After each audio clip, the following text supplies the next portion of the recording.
Ce message vous est présenté par l'Assemblée chrétienne Le Tabernacle. www.letabernacle.net.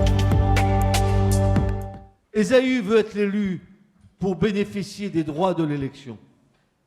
Jacob, lui, sait que l'élection va lui apporter des devoirs et des responsabilités.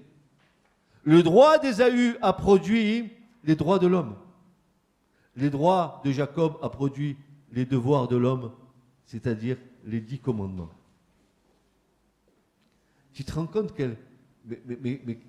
comme c'est subtil, affranchis-toi de la morale judéo-chrétienne, affranchis-toi de tes devoirs moraux et tu es libre. Ça va engendrer le non-respect, ça va engendrer un tas de choses, ça va être la pagaille. On rappelle ce que va dire l'apôtre Jean. Il va dire ceci: frère, c'est à la liberté que vous avez été appelés, mais que cette liberté ne donne aucune prise à la chair. Libre, oui. Dans l'esprit, je suis libre, mais ma chair, non. Il faut qu'elle meure. J'ai été crucifié avec Christ. Mais tu l'as fait symboliquement le jour de ton baptême. Quand le pasteur t'a pris et t'a immergé dans l'eau, qu'est-ce qu'il a fait? Il a enseveli ta vieille nature au fond de l'eau et tu es sorti en nouveauté de vie. Tu as laissé ta vieille vie au fond de l'eau. T'es mort. Ouais, en principe. In principio, tu es muerto. Mais en réalité, il dit quand tu dis quelque chose qui ne te va pas, tu as mis le starter, tu as démarré au quart de tour. Ah, le caractère comme il ressort. J'appartiens à Christ. Oui. Il faut que le Seigneur il continue à te raboter, mon pauvre. Hein, parce que tu ne te laisses pas raboter.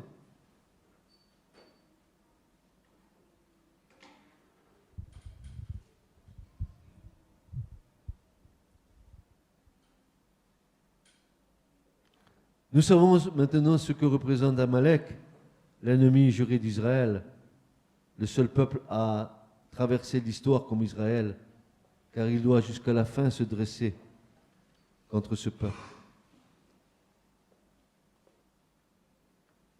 Là est la différence.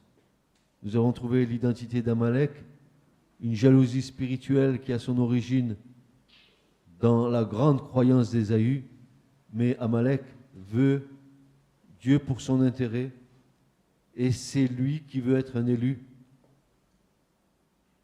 Et celui qui est venu avant lui, ou qui se prétend être l'élu avant lui, celui-là sera exterminé. Et quand cette forme d'Amalek n'arrive pas à ses fins, alors elle fait surgir des poubelles de l'histoire, un Amalek athée qui lui aussi vient de la supériorité de la race, et n'ayant aucune limite morale. Il va pouvoir assouvir sa vengeance sur tout ce qui représente le vrai Israël en exerçant ce pouvoir de la mort qui en est la source. Est-ce que vous ne croyez pas que le nazisme trouve son origine dans Amalek? C'est exactement la même idéologie. Est-ce que vous savez que beaucoup de nazis, pendant la dernière guerre, ont fait des alliances avec l'Empire ottoman, avec les Turcs? Est-ce que vous savez ça? Frères et sœurs, il y a des choses comme ça qu'il nous faut comprendre parce qu'on voit qu'il y a des racines. Il y a des racines. Même phénomène. Alors, ce phénomène-là, vous croyez qu'il vient que depuis Ésaü? Mais non. Abraham? Mais non. Bien avant. Abel et Caïn. Abel et Caïn. C'est depuis le départ. Vous vous rappelez ce que le Seigneur avait dit? Et la postérité de la femme écrasera la tête du serpent. Ça peut nous réjouir que ce soit la postérité de la femme. Qui est la femme, hein? Qui est la femme du dernier Adam? C'est la nouvelle Ève. Mais qui est la nouvelle Ève? Alors, dites-le fort. C'est l'Église. Bien sûr que c'est l'Église. Donc on sait très bien d'où va surgir l'élu. Ni de l'islam, ni du judaïsme. Mais la seule différence, c'est que le judaïsme reconnaîtra celui qu'ils ont percé. Et qu'ils pleureront sur lui comme le Fils unique, sur lequel on pleure parce qu'on l'a mis sur la croix. Pas fini. Reste qu'il a la vie dure. Même phénomène que nous trouvons dès le départ de la création avec Caïn et Abel. Caïn a voulu être l'élu. Et quand il a vu que ce ne serait pas le cas, puisqu'il était le premier-né, Caïn, n'est-ce pas? À ce moment-là, il dira, je ne crois plus en rien, et il va se battre contre cette croyance. Là est la racine amalécite et elle traverse l'histoire. Souvenons-nous de ce que Caïn a fait à l'élu Abel. Il l'a tué. Un autre exemple. Regardez comme il a la vie dure. Le livre d'Esther. Dans le livre d'Esther, il nous est dit que les exilés du premier temple, ils pâtissent et souffrent des volontés génocidaires d'Aman, fils d'Amébatata, descendant de qui? Descendant d'Agag, roi des Amalécites. Et cette haine se perpétue. C'est la 16e génération d'Amalek qu'on trouve ici dans le livre d'Esther, frères et sœurs. La 16e génération d'Amalek. Et qu'est-ce qu'il fait Aman? Il veut détruire tout le peuple juif. Tout le peuple juif à nouveau, il veut l'exterminer. Mais c'est une habitude chez lui.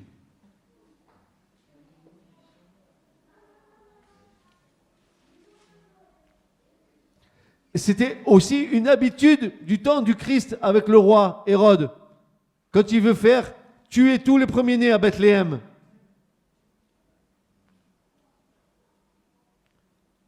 Quand ils ont voulu aussi éradiquer Moshe. Mais vous ne comprenez pas, frères et sœurs, que tout le long de l'histoire, que ce soit biblique ou de l'humanité, il y a ces éléments qui travaillent dedans. Ne nous est-il pas dit qu'il y a la lignée de Caïn et la lignée d'Abel? Jusqu'au bout. Et que cette lignée va engendrer des choses. D'Abel l'élu et de Caïn, Amalek.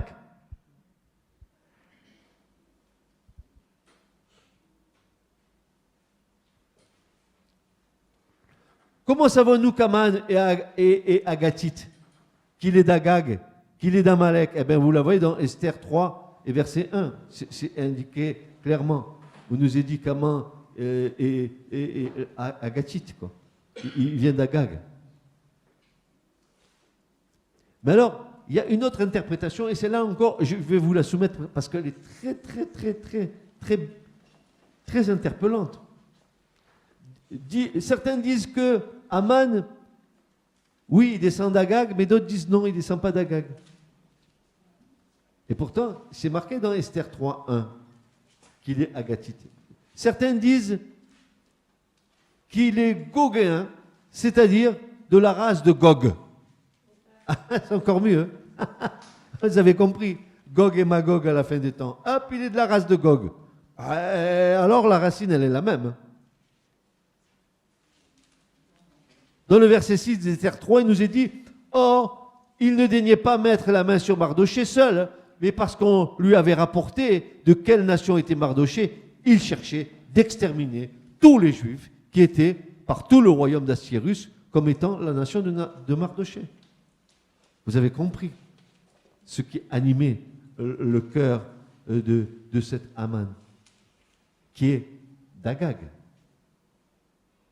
La Torah nous donne-t-elle des clés pour continuer à identifier Amalek dans la fin des temps?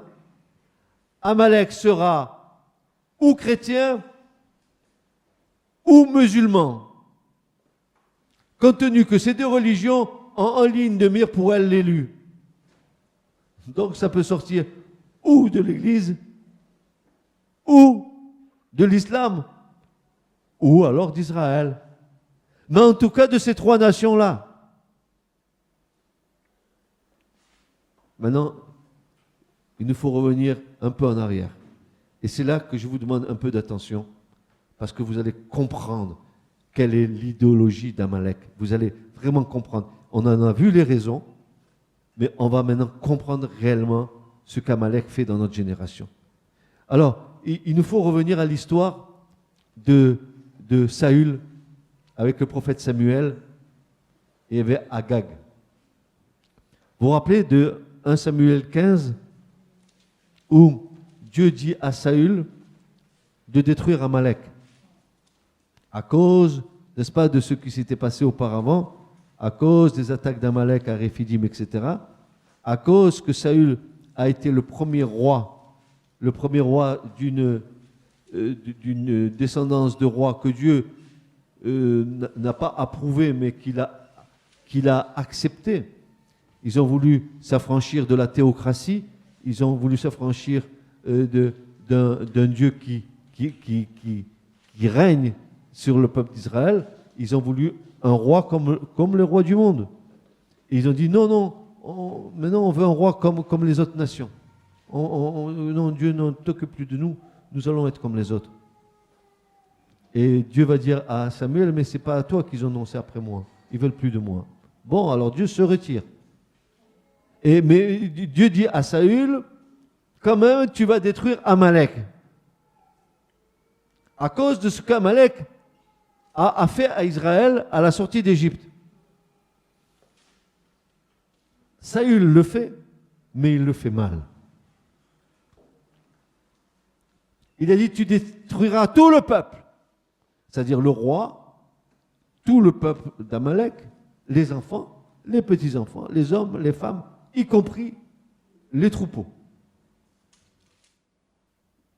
Et comme Saül n'a pas exécuté Amalek, Samuel va lui dire, parce que tu n'as pas obéi à ce que Dieu t'a demandé, Dieu te retire la royauté. Et il va lui dire, amène-moi Agag, parce que le prophète va le tuer. Et c'est là où je veux que vous me suiviez un petit peu, parce que vous allez vite comprendre. Juste avant qu'Agag soit tué, regardez 1 Samuel 15, 32. S'il vous plaît, regardez bien, lisez l'Écriture, s'il vous plaît. Ayez les yeux de l'Esprit. 1 Samuel 15, 32. Regardez bien. Étonnant. Puis, Samuel dit, amenez-moi Agag, roi d'Amalek. Et Agag s'avança vers lui d'un air joyeux. Oh, il va te trucider, tu viens joyeux? Tu vas à la mort joyeux? L'adverbe ici, en hébreu, très intéressant. Mahadanot. Ça veut dire, il vient avec délectation, il vient avec jubilation, il va aller à la mort avec délectation, avec jubilation. Dans le mot Mahadanot, il y a la racine Éden, il y a la racine du jardin d'Éden, où c'était un pays de délices, où on pouvait...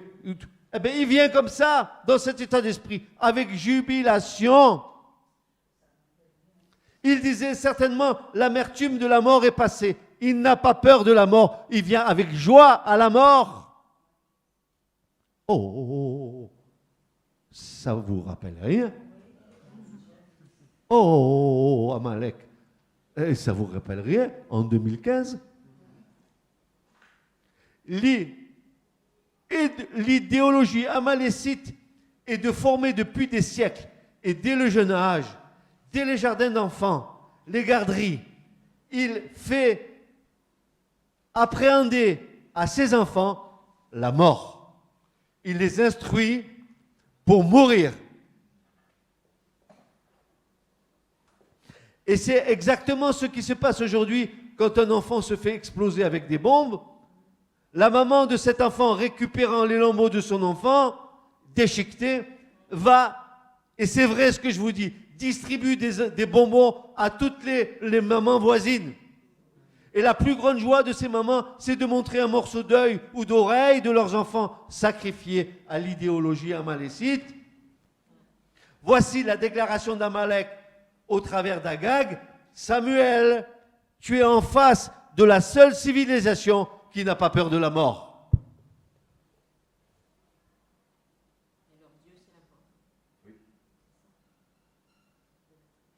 Et là, il y a une ressemblance, frères et sœurs, avec ce que j'appelle l'idolâtrie. Il y a une ressemblance avec ces gens qui sacrifiaient les enfants au dieu Moloch et qui les jetaient dans des fournaises ardentes.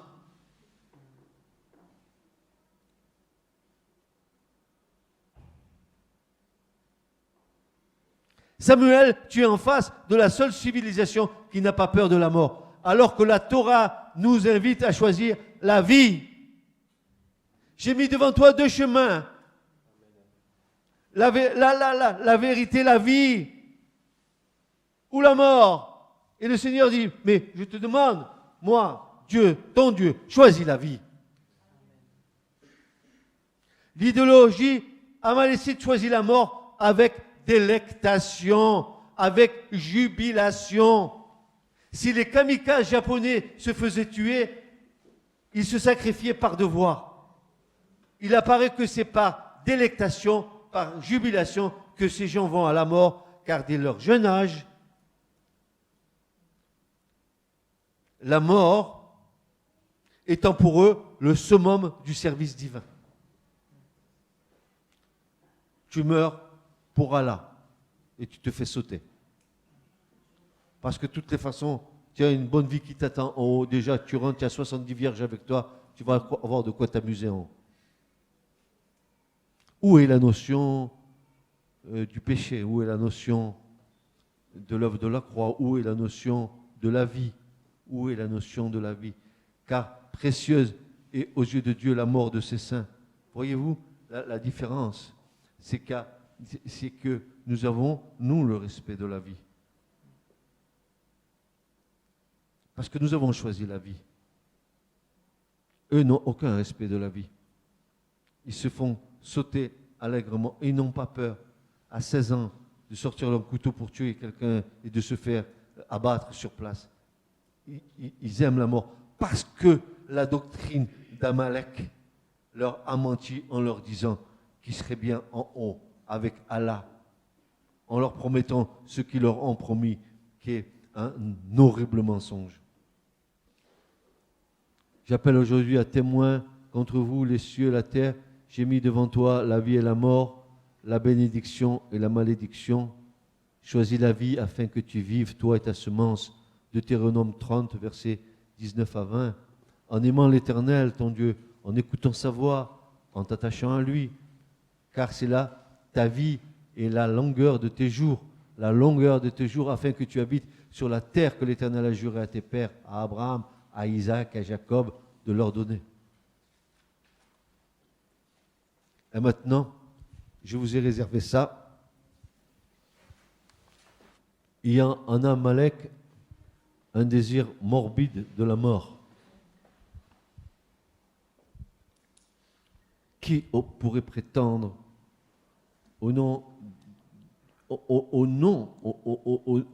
d'un idéal qu'une personne puisse dire à ton enfant, fais-toi sauter, quoi. Si ce n'est pas quelque chose qui est dans le cœur de ces gens-là, qui demeure depuis des siècles, ça ressasse. Parce que quand on voit toute l'histoire biblique, on voit que ça. Maintenant, une chose incroyable va se passer dans la guerre entre Saül et Amalek. on revient au moment où Saül attaque Amalek. Nous savons que le roi Saül, il trouve son origine dans la région du sud-est d'Israël, dans la région d'Arad, nord du désert de Negev. Donc, c'est pas très loin. Voilà. Donc, très loin de l'Égypte. En plus, 500 ans après, on nous confirme qu'ils sont toujours là dans cet endroit. Puisqu'avant d'entamer la guerre contre Amalek, Saül est obligé de dire aux Kéniens, qui eux résidaient dans toute la région de la mer Morte, depuis Jéricho jusqu'à Arad, partez sinon vous allez périr dans cette guerre. Partez. C'est Saül qui leur dit ça. Partez parce que vous n'avez rien à voir avec cette guerre. C'est moi contre Amalek. Et vous êtes là dans cette contrée. Sortez de là. Partez parce que sinon on va vous détruire. Et les Kenyans ont entendu. Ils sont partis. Ils ont laissé le champ libre à Saül pour aller attaquer Amalek. Nous savons, dès l'époque de Moïse et celle de Saül, où est situé Amalek. Mais là, alors se pose un terrible problème. Car lorsqu'on vous parle de la guerre entre Saül et Amalek, et qu'on nous dit que Saül a frappé Amalek entre Chour et Chavila, eh bien Chavila se trouve juste en face de l'Égypte. Donc ce n'est pas le territoire d'Amalek. Amalek, il est dans le nord du Negev, il n'est pas là en bordure de l'Égypte. Qu'est-ce qu'il fait là et pourquoi Saül descend jusqu'à là-bas pour l'attaquer? Mais qu'est-ce qui se passe, frères et sœurs? On nous dit dans 1 Samuel 15,7 que Saül a frappé Amalek entre Chour et Chavila, qui est en bordure de l'Égypte.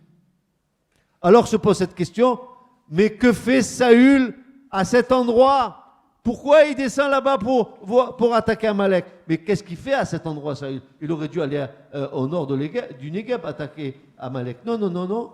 Il va en bordure de l'Égypte parce qu'Amalek est là-bas. Ils ne résident pas à cet endroit, les Amalécites. Ce n'est pas leur territoire. Ils ne sont pas en bordure de la frontière égyptienne. Ils sont dans le sud-est d'Israël, à 30 km de Jérusalem. Mais alors que fait Amalek à cet endroit et à quoi fait allusion ce verset? Le problème est que cette description de Chavila jusqu'à Chour, ce sont, écoutez bien, ce sont les noms précis et exacts qui, dans la Torah de Moïse, décrivent ce territoire comme étant le lieu où est installé Ismaël. Amalek est au milieu d'Ismaël. Et Saül va le frapper là-bas. Est-ce que vous comprenez un petit peu la chose? Pourquoi Amalek est au milieu d'Ismaël? Qu'est-ce que fait Amalek dans cet endroit-là? Il semblerait aussi qu'Amalek vivait au milieu des enfants d'Ismaël. Et maintenant, nous comprenons pourquoi cette idéologie s'est transmise aussi aux descendants d'Ismaël. Amalek a transmis ça à Ismaël. Et aujourd'hui, c'est Ismaël qui se comporte comme Amalek. Et c'est pour ça que Saül, il est descendu jusqu'à Chour et Chavila. Parce que Amalek était au milieu des enfants d'Ismaël. Ils s'étaient mis au milieu des enfants d'Ismaël et ils ont transmis cette idéologie à Ismaël. Parce qu'Ismaël n'était pas comme ça.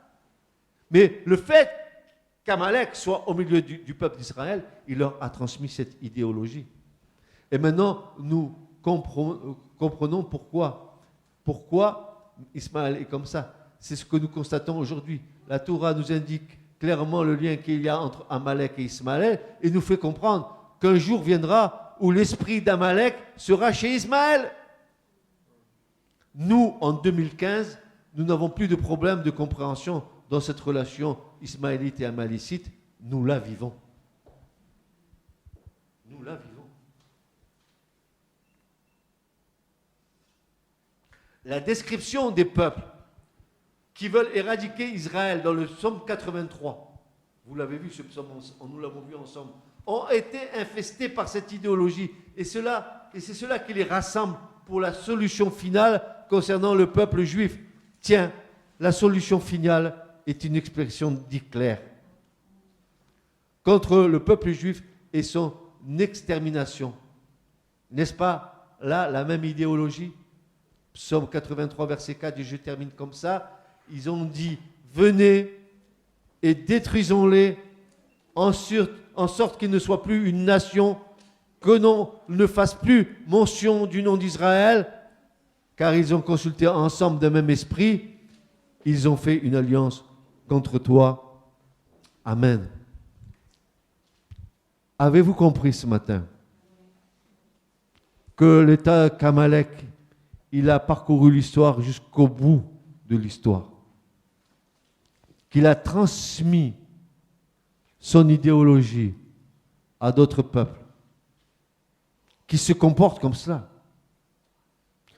On ne peut pas dire qu'aujourd'hui ce ne sont pas les Ismaélites qui ont cet état d'esprit, puisque nous les voyons, les enfants se faire sauter, les jeunes se charger de bombes pour perdre leur vie à cause d'une idéologie morbide, à cause d'une fausse croyance, d'une fausse doctrine, que Ismaël, lui, et Amalek, ils ont dans leur cœur, ils combattent contre ça à cause qu'ils veulent récupérer l'élu. Ils veulent qu'à nouveau l'élection leur soit donnée pour dominer la terre. Est-ce que vous avez compris ça?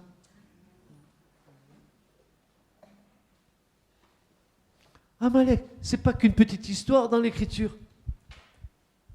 Amalek, c'est une idéologie qui a commencé dès la création et qui s'est transmise au cours de génération en génération, qui s'est développée, qui a pris des multiformes.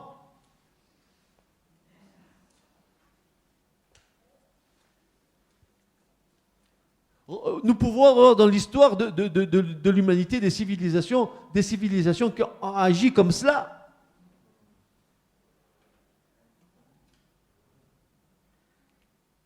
Au nom de l'athéisme, au nom de la mort, on a sacrifié des millions de personnes. Les fours crématoires, les chambres à gaz, frères et sœurs, on dirait que c'est des événements parce qu'on n'y était pas dedans, qu'on n'y a pas touché. Oui, on sait, on a la connaissance de ça. Mais dites-moi, ce peuple dont on en a fait descendre et de la viande à boucherie, ne se souvient-il pas de cet Amalek-là? Nous, on est des gens des nations. On n'a aucune histoire, rien, on n'a rien. On n'a rien.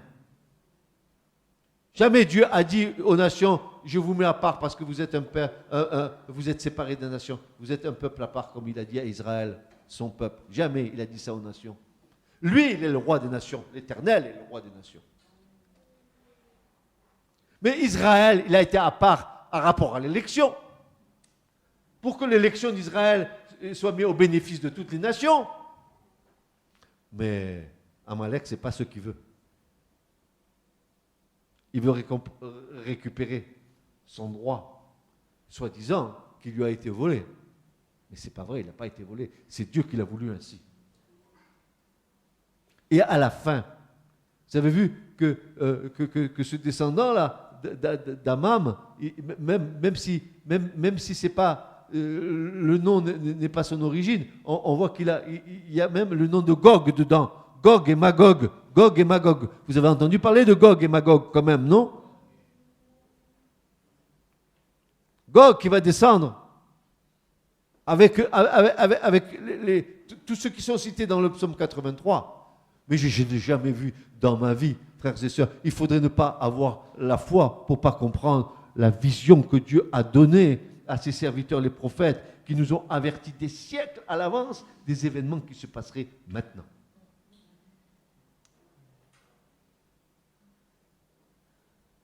Et nous, et vous, et toi mon frère, et toi ma sœur, c'est ton rôle, c'est ton devoir d'enfant de Dieu, de poser tes yeux sur la parole prophétique pour que tu saches en quel temps tu es et tu vis.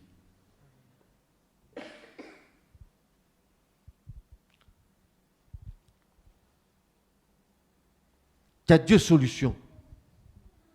Ou tu fais la restauration rapide comme McDonald's à côté. Tu vas manger ton hamburger tout prêt, tout fait. Ou tu vas te faire le repas toi-même avec le Seigneur. Tu vas mettre tous les ingrédients. Tu vas passer du temps devant la face de Dieu. Tu vas chercher. Tu vas sonder les Écritures. Vous sondez les Écritures, pensant avoir en elle la vie éternelle. Mais dire à Jésus, c'est elle qui rend témoignage de moi. Frères et sœurs, comment pourrions-nous douter de ce qui va arriver? Jésus nous l'a annoncé. Les prophètes nous l'ont annoncé. J'ai jamais vu dans ma vie autant que ces dernières années, j'ai pris conscience de ce que les prophètes ont prophétisé. Tous les prophètes. Daniel, Ézéchiel, Jérémie, Ésaïe, Abdias, Joël et tout le reste, frères et sœurs. Ils ont tous prophétisé sur ces temps qui arrivent là maintenant. Que le Seigneur nous ouvre les yeux. Et que celui qui a des oreilles entende ce que l'Esprit dit à l'Église ce matin. Ce message vous a été présenté par l'Assemblée chrétienne Le Tabernacle. www.letabernacle.net